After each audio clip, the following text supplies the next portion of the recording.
ቴዎድሮስ አርበኞች በፈጸሙት የቆረጣ እርምጃ አንድ የሻለቃ አዛዥን ጨምሮ 23 ያገዛዙ ወታደሮችን ደምስሰው አንጸባራቂ ድል ተቀዳጁ። አርበኞቹ በወሰዱት በዚህ አማራዊ የጦር ጥበብን ከዘመናዊ የቆረጣ ውጊያ ሳይንስ ጋር ያጣመረ እርምጃ በህዝብ ላይ ግፍ ሲፈጽሙ የነበሩ የጥላት አመራሮችና አባላት የጥቃት ናዳ ሲወርድባቸው የብልጽግናው አገዛዝ በከባድ የሞራል ቀውስና ሽንፈት ውስጥ መዘፈቁም ተረጋግጦበታል። ያሳምነው አርበኞች በፍቼ ሰላሌ ግንባር ባደረጉት ተጋድሎ በርካታ ያገዛዙ ወታደሮችን ደምስሰው ሁለት የወረዳ ከተሞችን በቁጥጥራቸው ስር በማድረግ አስደናቂ ኦፕሬሽን በወታደራዊ ኃይሎችና በብልጽግና አመራሮች ላይ ፈጸሙ። በዚህ የተቀናጀ እርምጃ በጠላት ጦር ላይ ከፍተኛ የሰው ኃይል የሞራል ኪሳራ ሲደርስ ህዝብን ሲያሰቃዩ የነበሩ የሥርዓቱ የወረዳ ጸጥታ ኃላፊዎችና ሰላዮች ላይ ጭምር የማያዳግም እርምጃ እንደተወሰደባቸው ካሳምነው ለማረጋገጥ ተችሏል። ይህ የፋኖ እርምጃ ያገዛዙን አከርካሪ በመስበር የጦር አውድማውን ከአማራ ክልል በማውጣት ወደ ማዕከላዊ የስልጣን መቀመጫው ቤተ መንግስት የሚያደርገውን ጉዞ በከፍተኛ ደረጃ አፋጥኖታል። ፋኖዎቹ እንዴት እዛ ደረሱ፣ ምን ወታደራዊ ስራዎችን ሰሩ የሚሉትን በዝርዝር ዘገባው ላይ እናስደምጣችኋለን። ዳግም የህወሓት ወታደራዊ ኃይሎች ላይ የድሮን ጥቃት ተፈጸመ። ፕሬዝዳንቱ ካይሮ ገብተዋል። ጽምዶውን ያስጨነቃቸው አብይ አህመድ በትግራይ ዳግም ይፋዊ ጦርነት ቀስቅሰዋል። የምዕራቡ ዓለም ጦርነት እንደገና ገርሽቷል። ኃያላኑ መልሶ ፍጥጫና ድብደባ ጀምረዋል። ትራምፕ እየፈሩ ይመስላሉ። ኔታንያሁ አጋዥ መፈለጋቸው አይቀሬ ነው። ጦርነቱ መልሶ የተፋፋመ ሲሆን ኢራን ወደ እስራኤል የባላስቲክ ሚሳኤል ጥቃት ሰንዝራለች። ኢራን በርካታ ሚሳኤሎችን ወደ እስራኤል እያስወነጨፈ ሲሆን የእስራኤል የአየር መከላከያ ስርዓትም ጥቃቱን ለመመከት በተጠንቀቅ ላይ ሆኖ እየተቻለውን አክሽፏል። ሰላም ጤና ይስጥልኝ የተከበራችሁ አድማጭ ተመልካቾቻችን፣ አክብሮታዊ ምስጋናችን በያላችሁበት ይድረሳችሁ እያልን ከኢትዮ ኒውስ 24 የረፋድ ዜና ሰዓታችን ጠብቀን ተገናኝተናል። በቆይታችን አጫጭር ዝርዝር እና አሁናዊ ዜናዎችን ይዘን ቀርበናል። ቻናሉን ሰብስክራይብ፣ ላይክ፣ ሼር በማድረግ ቤተሰብ ሁኑ። በቅድሚያ ማቤት ዜና ርዕሰ ጉዳዮችን እናስደምጣችኋለን።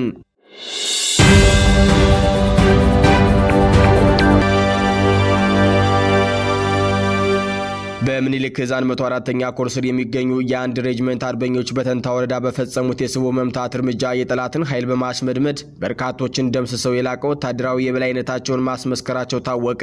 በቅዠት ተሞልቶ በተጠመደለት ወጥመድ ሰተት ብሎ ገብቶ የነበረው የብልጽግና ጦር ከባድ የሆነ የሽንፈት ማቅ ተከናንቧል። አርበኞቹ ባካሄዱ ስልታዊ የስቦ መምታት እርምጃ ወጥመድም ውስጥ ያስገቡት የጠላት ኃይል እንዳይሸሽ እንዳያመልጥ ዙሪያ ገባውን ከድችም አድርገው በመዝጋት ነው የጥቃት ናዳ ያወረዱበት። ሌላኛው ግንባር መረጃ ፋኖ የተቆጣጠራቸው ከተሞች ላይ አስፈላጊውን ኦፕሬሽን መስራቱን ገለጸ። ትናንት ያሳምነው አርበኞች በደብረ ሊባኖስ ወረዳ 2 ከተሞችን መቆጣጠራቸውን አስታውቀዋል። የአማራ ፋኖ ብሔራዊ ንቅናቄ ሸዋ ጠቅላይ ግዛት አሳምነው አጼ አምደ ጽዮን ኮር ስር የሚንቀሳቀሰው የራስ አበበ አረጋይ ክፍለ ጦር ከአርበኞቹ ጦር ሰራዊት ጋር በጋራ ባደረገው የተቀናጀ ወታደራዊ ኦፕሬሽን በደብረ ሊባኖስ ወረዳ 2 ከተሞችን ሙሉ በሙሉ በቁጥጥር ስር በመዋል አስፈላጊውን ኦፕሬሽን በከተሞች ውስጥ አካሂዷል። የእዙ ህዝብ ግንኙነት መምሪያ ግንቦት 30 ቀን 2018 ዓ.ም ምሽት ላይ እንደገለጸው በግራሪያ ፍቼ ሰላሌ አውራጃ ስር የሚገኙት የደብረ ሊባኖስ ወረዳ ዋና ከተማን ጨምሮ ሴደብርና ውሻ ገደል የተባሉ 2 ከተሞች ረፋዱ ላይ በሰራዊት ቁጥጥር ስር ውለዋል ያለ ሲሆን ሙሉ ቀኑን ቀጠናዊ መስመሮችን በመያዝ ባገዛዙ ካቢኔዎች ላይም ኦፕሬሽን ፈጽሟል። የግንባር መረጃውን የጠቀሰው እዙ ውጊያው የተጀመረው ግንቦት 29 ቀን 2018 ዓ.ም እንደነበረም ጠቁሟል። እስከ ትላንት ግንቦት 30 ቀን እኩለ ቀን ድረስ በሞርተርና በዙ 23 ከባድ መሳሪያዎች ታጅበው በተደረገው በዚህ ልዩ ኦፕሬሽን የውጊያ ቀጠናውን እስከ ጫጋል ከተማ ድረስ ሰፍቶ እንደነበርም ተገልጿል። በዚህ ተጋድሎ ሳቢያ የመንግስት ጥምር ጦር ሽንፈትን አስተናግዶ ወደ ፍቼ ከተማ ሲሸሽ ከተማዎቹን የተቆጣጠሩት የፋኖ አባላት ለየት ያለ ኦፕሬሽን ሰርተዋል። ክፍለ ጦሩ እንዳለው ከሆነ ጥቃቱ ያነጣጠሩ በአካባቢው ነዋሪዎች ላይ የፋኖ ደጋፊ ናችሁ በሚል ሰበብ ለሞት፣ ለስደት፣ ለስር እና ለእንግልት የዳረጉ ናቸው ባላቸው የወረዳ የብልጽግና አመራሮች ላይ ነው። በዚህም መሰረት በተካሄደው እርምጃ የወረዳው የጸጥታ ዘርፍ ኃላፊና ሌሎች የመንግስት የስራ ኃላፊዎች ቆስለው ወደ ፍቼ ከተማ ሆስፒታል መወሰዳቸው ታውቋል። ለመንግስት የጸጥታ መዋቅር የደህንነትና የመረጃ ስራ ሲሰሩ ነበሩ በተባሉ አካላት ላይ የማያዳግም እርምጃ መውሰዱን መግለጫው ጠቅሷል። ይህ በእንዲህ እንዳለ በዚሁ በሸዋ ቀጠና የቡልጋ ክፍለ ጦር የፋኖ ሰራዊት የምርጫ ኮሮጆ ለመውሰድ በገባው ያገዛዙ የጠላት ኃይል ላይ ድል ተቀዳጅተዋል። የአማራ ፋኖ ብሔራዊ ንቅናቄ ሸዋ ጠቅላይ ግዛት አሳምነው እስከ ሰምኮር አይበገሬው የቡልጋ ክፍለ ጦር የፋኖ አባላት የአብይ አህመድን የድራማ ምርጫ ኮሮጆ ከመተብላ ከተማ ወደ አዲስ አበባ በምንጃር በኩል ለመውሰድ በገባው ኃይል ላይ ከፍተኛ ኪሳራ ደርሰዋል። ጠላት መነሻውን ከምንጃር አረርቲ ከተማ አድርጎ ወደ መተብላ ከተማ ለመግባትና የምርጫ ኮሮጆ ይዞ ለመውጣት ያደረገው ሙከራ በቡልጋ ክፍለ ጦር አናብስቶቹ ተገርፎ እንዳሰበው ሳይሳካለት ቀርቷል። ውጊያው ከጠዋት 2 ሰዓት የጀመረ ሲሆን የፋኖ ኃይል ከፍተኛ ተጋድሎ አድርጎ ስለነበረ እስከ 10 ሰዓት ድረስ ልዩ ቦታው ካክሪሚት እስከ ተሬ በሚባል አካባቢ ውጊያ ተካሂዷል። በዚህ አውደ ውጊያ የጠላት ኃይል ላይ ከፍተኛ የሆነ ሰብአዊና ቁሳዊ ኪሳራም ደርሷል። በዚህ ግንባር ከአባት አርበኞች ጥምር ጦር ጋር ቀላል የማይባል ዱላ ያረፈበት የአገዛዙ ሰራዊት ተሽመድምዶ ሽንፈቱን አምኖ አቅጣጫ ቀይሮ ተንቀሳቅሷል። በተመሳሳይ 104ኛ ኮርን ለመከበብ የሞከረው የአገዛዙ ሰራዊት ራሱ ተከቦ ሲቀጠቀጥ ውሏል። የአማራ ፋኖ ብሔራዊ ንቅናቄ ወሎ ቤት አማራ ምኒልክ እዝ ስር የሚገኘውን የ104ኛ ኮር አፍናለሁ በሚል ትዕቢትና ቅዠት ተሞልቶ ወደ ግንባር ያመራው የአገዛዙ ሰራዊት በጀግኖች ክንድ ራሱ ታፍኖ ምት አስተናግዷል። ግንቦት 30 ቀን 2018 ዓ.ም የአገዛዙ ጦር በ104ኛ ኮር 23ኛ ክፍለ ጦር ስር የሚገኘውን አንደኛ ሻለቃን በብዛትና በኃይል ለመከበብ አስቦ ሰፊ እንቅስቃሴ ያደረገ ቢሆንም በጀግኖቹ ስልታዊ ዝግጅትና የንቃት ደረጃ የጠላት እቅድ አስቀድመው አክሽፈዋል። የአገዛዙ ሰራዊትን በተንታ ወረዳ ልዩ ስሙ ኮረት በተባለ ስፍራ ላይ ሲደርስ ገና ከጀምሮ ባልጠበቀው አስደንጋጭ ጥቃት የተሰነዘረበት ሲሆን የአንደኛ ሬጅመንት ተናዳፊዎቹ የጠላትን ከበባ በመስበር ፈጣንና ኃይለኛ የፊት ለፊት ውጊያ በማድረግ በጠላት ላይ ድል ተጎናጽፈዋል። በዚህ ለአስጨራሽ ውጊያ ማጥቂ የነበረው የአገዛዙ ሰራዊት ተጠቂ በመሆኑ ራሱን መከላከል አቅቶ ታፍኖ ተመቷል። በአውደ ውጊያውን በርካታ የአገዛዙ ሰራዊት አባላት ሙትና ቁስለኛ ሲሆኑ በርካታ የጦር መሳሪያዎችና ትጥቆችም ተማርከዋል። የጠላት ስልታዊና ወታደራዊ እቅድ ሙሉ በሙሉ እንዲከሽፍ ተደርጓል። በመረጃችን ስንቀጥል ዋለ አባተን ጨምሮ የምስራቅ ጎጃም ካርዲን በእንባ ያራጨው የሻለቃ በሬውን ውዱ ድምሰሳ በተጨማሪም ደግሞ 6 አድማ ብትናዎችን ወደ ጥቁር አንበሳ ተልከዋል። ከታች በምስሉ ላይ የሚታየው የ36ኛ ሻለቃ የአድማ ብትና አዛዥ ሻለቃ በሬውን ውዱ በጀብደኛው የ206ኛ ኮር 14ኛ ክፍለ ጦር በጅብላ ሙተራ ሻለቃ የተደመሰሰ ነው። ጠንካራ የሚባለው 4 አጃቢዎቹን አስከትሎ ከ23 የሰራዊት አባላት ጋር ከደብረ ማርቆስ ወደ ሊባኖስ እየሄደ ባለበት የቦ ማርያም አካባቢ በተደረገበት የደፈጣ ጥቃት ድባቅ ተመቷል። ዋላ አባተ የምስራቅ ጎጃም አስተዳዳሪ ስቅስቅ ብሎ ያለቀሰበት ትልቅ ድል ተቀናጅተናል። የደብረ ማርቆስ ከተማ አስተዳደር ከንቲባ የብልጽግና ሹማምንትና አዛውንት ደረት እየደቁ በሚገኙበት በዚህ ሰዓት በደብረ ማርቆስ ሆስፒታል በነፍስ ውጭ ነፍስ ግቢ ማጣጣር ላይ የነበሩት አንደኛ ግዛት ወርቁ፣ ሁለተኛ ሰጠኝ አለምነ፣ ሶስተኛ ጌታ ሰው ታደለ፣ አራተኛ ማሙሽ አዳነ፣ አምስተኛ ፈለቀ ጌታቸው፣ ስድስተኛ መሐመድ አህመድ ህይወታቸውን በደብረ ማርቆስ ሆስፒታል መታደግ ባለመቻሉ ወደ ጥቁር አንበሳ ተልከዋል። አንድ ሁሴን ያሲን ደብረ ማርቆስ ሆስፒታል የሚገኝ ከባድ ቁስለኛ ሲሆን ፋሲል ሲሳይ ቀላል ተደርገዋል።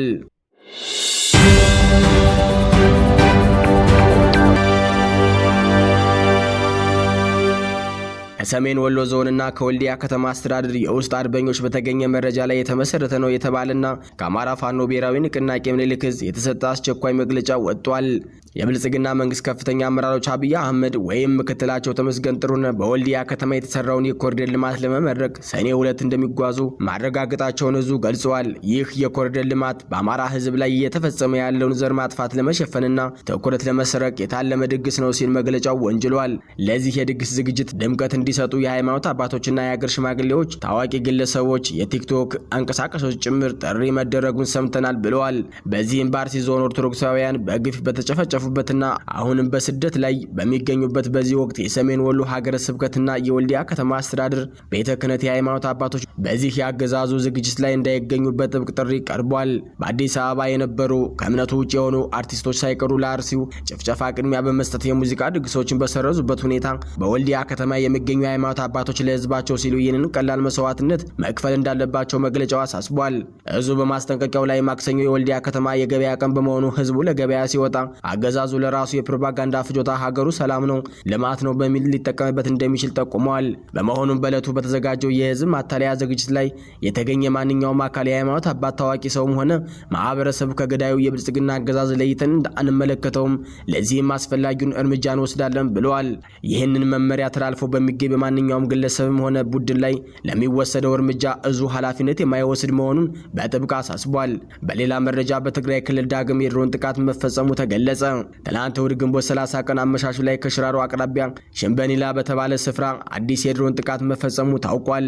ይህ በ3 ቀናት ውስጥ በትግራይ የተፈጸመው ሁለተኛ ጥቃት ሲሆን ከቀናት በፊት የተካሄደውን ተመሳሳይ ጥቃት ተከትሎ ህወሓት ባወጣው መግለጫ የፌዴራል መንግስቱ ማውገዙ ይታወሳል። የድሮን ጥቃቱ የጦር መሳሪያ በጫኑ ተሽከርካሪዎች ላይ ያነጣጠረ መሆኑ ተነግሯል።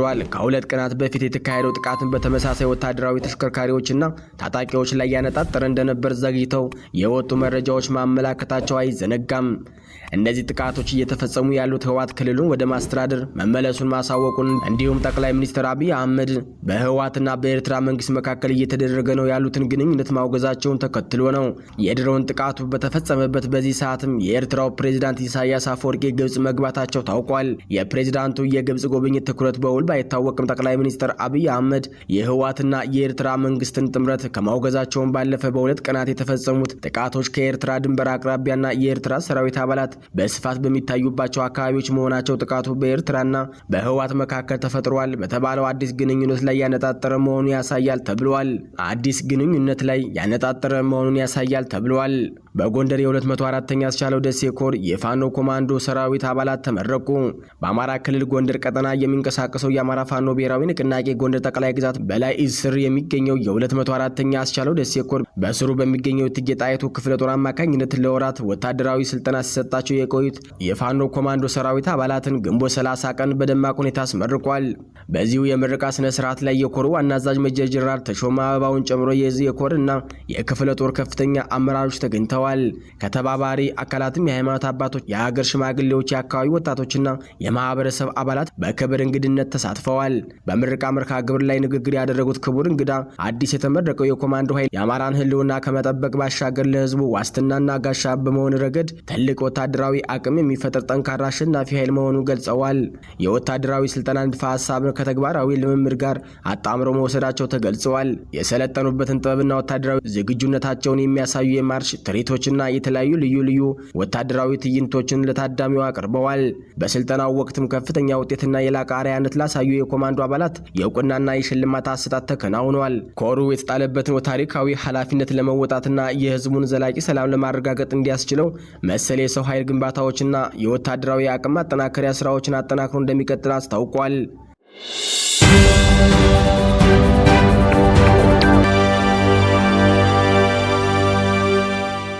የምዕራቡ ዓለም ጦርነት እንደገና ገርሽቷል። ሀያላኑ መልሶ ፍጥጫና ድብደባ ጀምረዋል። ትራምፕ የፈሩ ይመስላሉ። ኔታንያሁ አጋዥ መፈለጋቸው አይቀሬ ነው። ጦርነቱ መልሶ የተፋፋመ ሲሆን ኢራን ወደ እስራኤል የባላስቲክ ሚሳኤል ጥቃት ሰንዝራለች። ኢራን በርካታ ሚሳኤሎችን ወደ እስራኤል የሚያስወነጨፈች ሲሆን የእስራኤል የአየር መከላከያ ስርዓትም ጥቃቱን ለመመከት በተጠንቀቅ ላይ ሆኖ የተቻለውን አክሽፏል። የአሜሪካው ፕሬዚዳንት ዶናልድ ትራምፕ ደግሞ የእስራኤሉ ጠቅላይ ሚኒስትር ቤንያሚን ኔታንያሁ ጋር በስልክ መወያየታቸውና ስምምነት ላይ መድረሳቸው ተሰምቷል። እስራኤል በኢራን ላይ ምንም አይነት የአጸፋዊ ጥቃት እንዳትሰነዝር አጥብቀው ያሳሰቡት ትራምፕ እንደሆኑ አክሲዮስ የዜና ምንጭ ዘግቧል። አሜሪካ በቀጠናው ያለውን ውጥረት ለማርገብ የምታደርገውን ጥረት እስራኤል የምትወስደው የአጸፋ እርምጃ እንዳያደናቅፈው ትራምፕ ከፍተኛ ስጋት አድሮባቸዋል። በመሆኑም የኔታንያሁ መንግስት ከኢራን ጋር ወደ ባሰ ጦርነት እንዳይገባ በቀጥታ ተጽዕኖ ለመፍጠር ይህንን የስልክ ውይይት ትራምፕ አድርገዋል። ይህ በትራምፕና በኔታንያሁ መካከል የተደረገው ንግግር በመካከለኛው ምስራቅ ቀጣይ ፋንታ ላይ ትልቅ ሚና ይኖረዋል ተብሎ ይጠበቃል። የእስራኤል መገናኛ ብዙሃን እንደዘገቡት የሀገሪቱ ጠቅላይ ሚኒስትር ቤንያሚን ኔታንያሁ የዩናይትድ ስቴትስ ፕሬዝዳንት ዶናልድ ትራምፕ ያቀረቡላቸውን ጥያቄ የተቀበሉ ሲሆን ትራምፕ ጥያቄውን ያቀረቡት ኢራን በሰሜናዊ እስራኤል ላይ ለሰነዘረችው የሚሳኤል ጥቃት እስራኤል አጸፋዊ ወታደራዊ ምላሽ ከመስጠት እንድትቆጠብና ለዲፕሎማሲ እድል እንድትሰጥ ለማሳመን ነው። ዋሽንግተን ከቴህራን ጋር እያደረገች ያለውን የሰላም ድርድር እንዳይደናቀፍ ትራምፕ ከፍተኛ ግፊት እያደረጉ መሆኑ ተገልጿል። የተከበራችሁ አድማጭ ተመልካቾቻችን የዕለቱ አበይት ዜናዎች እስካሁኖቹ ነበሩ። በሌላ የዜና ሰዓት እስከምንገናኝ ጤና ይስጥልኝ።